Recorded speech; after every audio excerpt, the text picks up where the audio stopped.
The night God sought to kill Moses. The story of Moses is one of the most well-known and revered in biblical history.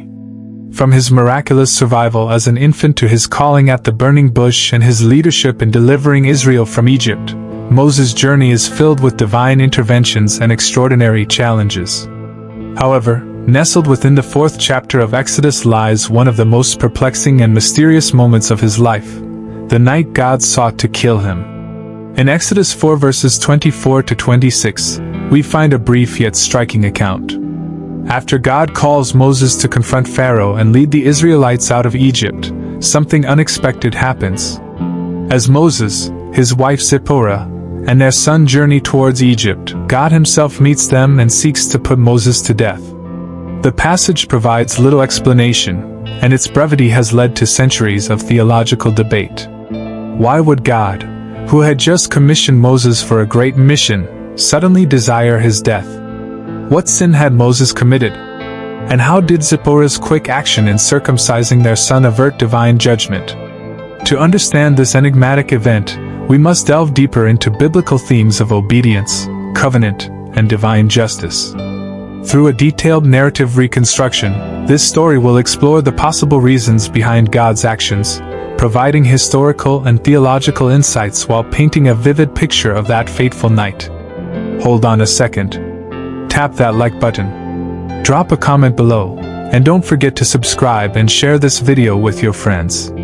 Alright, let's keep going. The journey begins. The cool desert wind swept across the barren landscape as Moses adjusted the reins of his donkey. Zipporah rode beside him, her expression unreadable as she held their young son close to her. The child, barely a toddler, dozed in the crook of her arm, his tiny fingers clutching the folds of her robe. The journey from Midian to Egypt was arduous, but Moses had never been more certain of his purpose.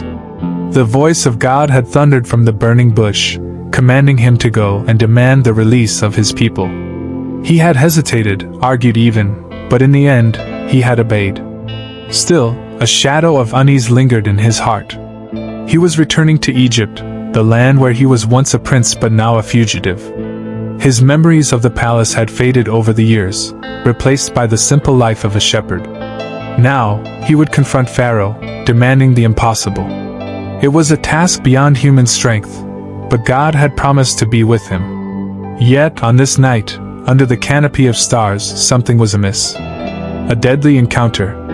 As the family set up camp, Moses felt an unexplainable heaviness settle upon him. His limbs grew weak, his breath labored. A sudden chill raced down his spine, though the desert night remained warm. He turned to call for Zipporah, but the words never left his lips. A presence loomed over him, an unseen force, oppressive and terrifying. Then, he understood. Death. A divine force sought his life. Not an angel. Not a mere spirit. But God himself. Moses collapsed to the ground, writhing in agony. His vision blurred, and an unbearable weight crushed his chest. He struggled to comprehend why. Had he disobeyed the Lord? Was this some test of faith? Panic gripped him as his strength faded rapidly. The covenant forgotten. Zipporah, realizing that something supernatural was at work, knelt beside her husband. She had witnessed many things in her time, but never had she seen Moses so helpless. His face contorted in pain, his body trembling as though gripped by unseen hands. Then, like a whisper carried on the wind, understanding dawned upon her. Circumcision. The covenant of Abraham. The sign of God's chosen people. It had been commanded long ago that every male child of Abraham's line be circumcised on the 8th day, Genesis 17 verses 9 to 14. Failure to do so meant being cut off from God's people. Moses had neglected this sacred duty. Perhaps he had hesitated out of concern for Zipporah's Midianite customs. Perhaps he had intended to perform the rite later but had delayed. Regardless, the omission was a grievous offense before God. How could he lead Israel out of bondage when he had failed to uphold the most fundamental covenant of their faith? The blood of obedience.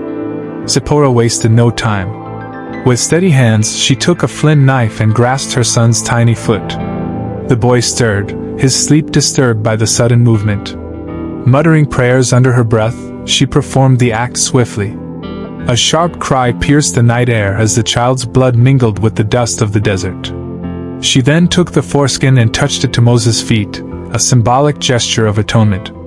"Surely you are a bridegroom of blood to me," she whispered, her voice trembling. At once, the weight lifted. The oppressive force withdrew. Moses gasped, drawing in deep, ragged breaths. The death that had moments ago threatened to consume him was gone. He had been spared. The aftermath. Moses lay on the ground, shaken but alive. He met Zipporah's gaze, gratitude and understanding passing between them. The gravity of the moment settled upon him. God had been deadly serious about his covenant. If Moses was to lead Israel, he had to be above reproach. That night, as the stars bore silent witness, Moses recommitted himself fully to the mission ahead. He would not delay again. His calling was clear, and so was the cost of disobedience. Biblical explanation and themes. This brief but intense encounter serves as a powerful lesson about divine expectations and obedience. Several key themes emerge from this passage. The importance of covenant. Circumcision was not merely a ritual. It was the physical mark of God's promise to Abraham's descendants. Moses, as the leader of Israel, could not afford to ignore this command. God's holiness and justice. Even a chosen servant like Moses was not exempt from divine judgment. God's calling did not excuse disobedience. Rather, it required an even higher standard. Immediate obedience matters. Moses' delay in circumcising his son almost cost him his life. The passage reminds believers that procrastinating in spiritual duties can have serious consequences. The role of Zipporah. This story highlights the wisdom and discernment of Zipporah. Though often overlooked, she played a crucial role in Moses' survival and the continuation of God's plan. Conclusion. The night God sought to kill Moses remains one of the most enigmatic episodes in Scripture. Yet, when examined in the broader context of divine justice and covenantal obedience, it becomes a compelling testimony of God's unwavering standards. Moses went on to fulfill his mission, confronting Pharaoh and leading Israel to freedom. But this event marked a turning point, a moment when he truly understood the gravity of his divine calling. It was a lesson in fear, obedience, and the power of atonement, a lesson that echoes through the ages, reminding believers of the seriousness of God's commands. Through this mysterious but powerful encounter, the message is clear: when God calls, obedience must follow, without hesitation, without compromise, and with a heart fully surrendered to His will.